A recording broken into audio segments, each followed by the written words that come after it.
আসসালামু আলাইকুম ওয়া রাহমাতুল্লাহ। সুপ্রিয় দর্শক, আজকের ভিডিওতে আমি আপনাদেরকে 2 শব্দের ছোট্ট একটি দুরূদ শিখিয়ে দিব ইনশাআল্লাহ। যে দুরূদটি পড়লে রাসূলুল্লাহ সাল্লাল্লাহু আলাইহি ওয়াসাল্লাম নিজে আপনার জন্য সুপারিশ করবেন এবং সাক্ষাৎ দিবেন। দর্শক, এই ছোট্ট দুরূদটি সম্পর্কে জানার পরেও কেউ ছেড়ে দিবে বলে আমার মনে হয় না। তাই এই বিষয়ে পরিপূর্ণভাবে জানতে হলে ভিডিওটি কোনো রকম না টেনে একদম শুরু থেকে শেষ পর্যন্ত দেখার জন্য অনুরোধ করছি। তাহলে চলুন মূল ভিডিওটি শুরু করা যাক। দর্শক, প্রথমে আমি আপনাদেরকে শাফাআত লাভের একটি দোয়া শিখিয়ে দিব।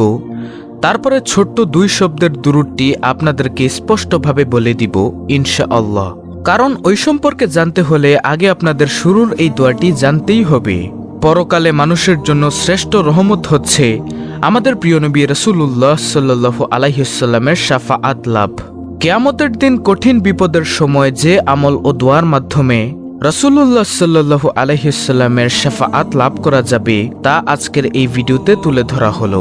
যে ব্যক্তি রাসূলুল্লাহ সাল্লাল্লাহু আলাইহি ওয়াসাল্লামের শাফাআত কামনা করবে সে যেন আল্লাহ তাআলার নিকট এই দোয়ার মাধ্যমে প্রার্থনা করে।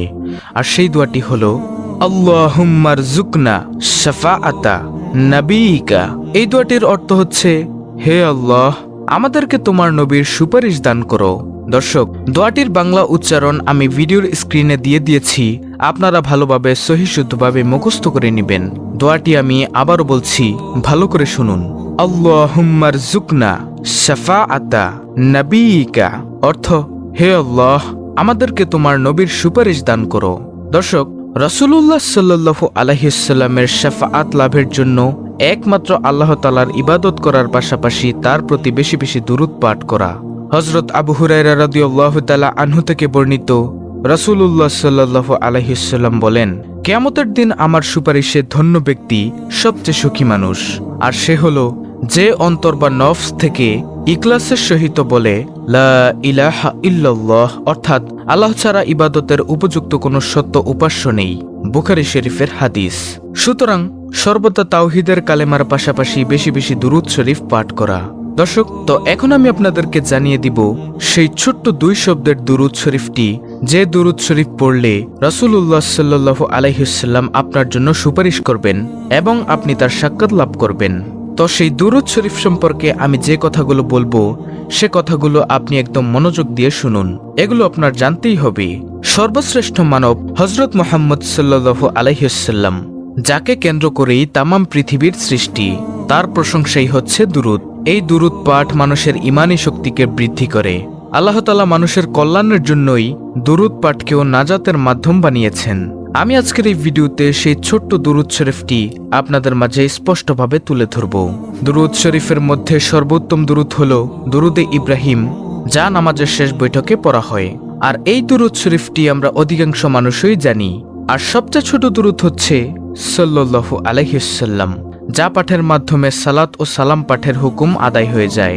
সালাত ও সালাম এবং রাসূল সাল্লাল্লাহু আলাইহি ওয়াসাল্লামের মর্যাদায় অসংখ্য আয়াত নাজিল হয়েছে। রাসূলুল্লাহ সাল্লাল্লাহু আলাইহি ওয়াসাল্লামকে সম্মান জানানোর সর্বোত্তম মাধ্যম হচ্ছে এই দুরূদ শরীফ পাঠ করা। দর্শক, দুরূদ শরীফটি আপনারা মনোযোগ দিয়ে শুনুন। সেটি হলো সাল্লাল্লাহু আলাইহি ওয়াসাল্লাম, সাল্লাল্লাহু আলাইহি ওয়াসাল্লাম।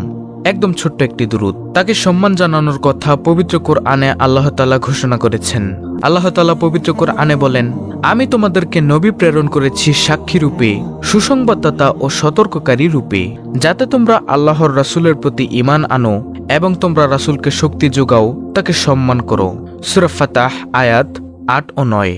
দর্শক, আল্লাহ তাআলা তার প্রিয় রাসূলের মর্যাদায় বলেন, আল্লাহ নবীর প্রতি অনুগ্রহ করেন এবং তার ফেরেশতারাও নবীর জন্য অনুগ্রহ প্রার্থনা করেন।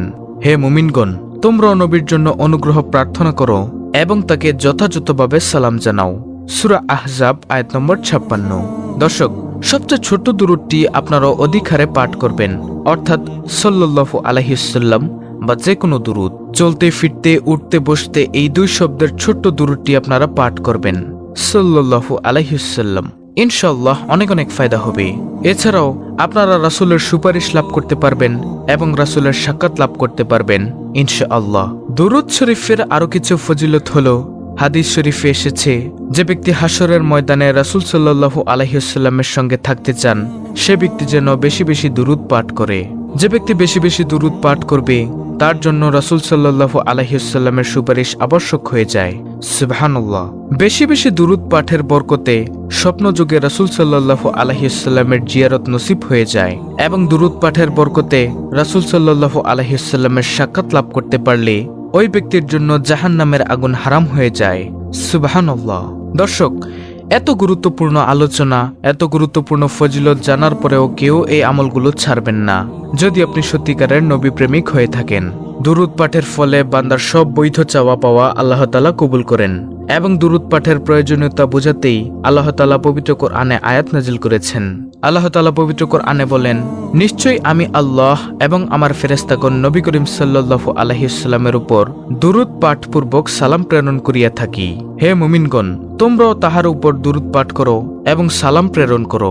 দর্শক, যখনই রাসূল সাল্লাল্লাহু আলাইহি ওয়াসাল্লামের নাম আলোচনায় আসে তখন পড়ার জন্য দুরূদ শরীফের সহজ ও সংক্ষিপ্ত বাক্য নির্ধারণ করা হয়েছে।